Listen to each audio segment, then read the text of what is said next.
ఓం శ్రీ గురుభ్యో నమః. ఓం శ్రీ గం గణపతయే నమః. ఓం హ్రీం క్లీం శ్రీం శివాయ పరబ్రహ్మణే నమః.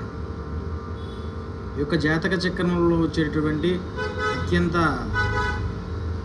క్లిష్టమైనటువంటి దోషములలో అత్యంత కీలకమైనటువంటి పాత్ర పోషిస్తూ ఉన్నటువంటిది, అత్యంతగా ఇబ్బందులు పెట్టుతున్నటువంటిది, అలాగే అత్యంత శుభమైనటువంటి ఫలితాలను ఇచ్చేటటువంటిది అయినటువంటిది ఈ యొక్క నాగదోషములు, సర్పదోషములు, కాలసర్పదోషములు, సర్పశాపములు అనేటటువంటి అనేక రకమైనటువంటి నామధేయాలతో పేర్లతో పిలువబడుతూ ఉంటుంది.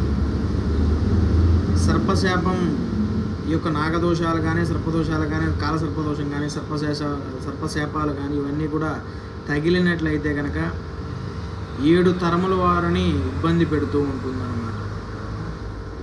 ఆ యొక్క 7 తరములలో ఏ ఒక్క తరం వారైనటువంటి ఈ యొక్క సర్పశాపాలు, సర్పదోషాలు అనేటటువంటిది నివారణ చేసుకున్నట్లయితే తదుపరి తరముల వరకు ఆ యొక్క నివారణ చేసుకున్నటువంటి ఆయన కూడా, ఆ తరము వారు కూడా అనుగ్రహాన్ని పొంది అత్యంత శుభయుక్తమైనటువంటి జీవనాన్ని కొనసాగిస్తూ ఉంటూ ఉంటారు.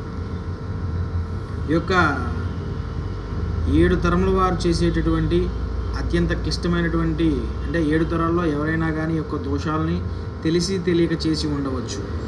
పాములు సూర్య నమస్కారాన్ని అనేటటువంటిది ప్రతి మానవుడు ఎట్లయితే చేస్తూ ఉంటాడో అదేవిధంగా పాములు సూర్య నమస్కారాన్ని చేస్తూ ఉంటాయి. ఈ యొక్క సూర్య నమస్కారాన్ని చేసేటటువంటి సమయంలో ఏ యొక్క మానవుడన్నా చూసినను, బెదిరించినను, కదిపినను జంట నాగులుగా సంక్రమిస్తూ ఉంటాయి.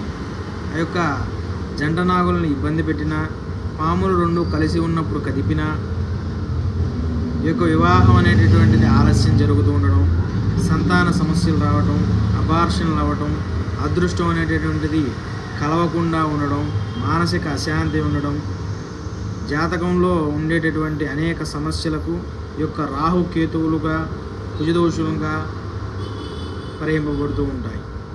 ఆ యొక్క దోషాల నివారణకై కొన్ని విశేషమైనటువంటి క్షేత్రాలు చెప్పి ఉన్నారు. ఆ యొక్క క్షేత్రాలకు వెళ్ళి కనుక తిలతర్పణాలు, అలాగే కొన్ని దేవాలయాల్లో సంగీత గాన కచేరీలు, అలాగే కొన్ని విశేషమైనటువంటి పూజా కార్యక్రమాలు, హోమములు ఇటువంటివి నిర్వహిస్తూ ఉన్నట్లయితే కనుక అనేక రకాలైన ఇబ్బందుల నుంచి కూడా